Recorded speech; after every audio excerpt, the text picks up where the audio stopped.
সোনাগাজী বালিকা পাইলট উচ্চ বিদ্যালয় কর্তৃপক্ষের দৃষ্টি আকর্ষণ করে জানানো যাচ্ছে যে অধিকাংশ ছাত্রী বিদ্যালয়ের বাইরে সোনাগাজী 0 পয়েন্টে 3 রাস্তার মোড়ে অবস্থান করা ভাসমান খাবারের দোকান থেকে খাবার গ্রহণ করছে। সম্প্রতি লক্ষ্য করা গেছে 0.3 রাস্তার মুখ হওয়ায় সেখানে বিভিন্ন শ্রেণী পেশার মানুষের সার্বক্ষণিক আনাগোনা থাকে। এমন ব্যস্ত ও জনসমাগমপূর্ণ স্থানে ছাত্রীদের দাঁড়িয়ে দাঁড়িয়ে খাবার গ্রহণ করা নিরাপত্তা, শালীনতা ও পরিবেশগত দিক থেকে মোটেও কাম্য নয়।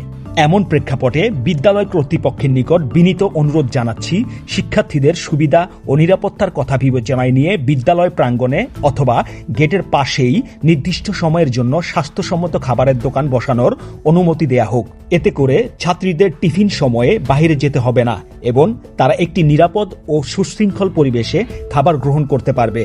বিশেষ করে ত্রিমুখী রাস্তার পাশে 0 পয়েন্টে দাঁড়িয়ে যাতে খাবার গ্রহণ না করতে হয়।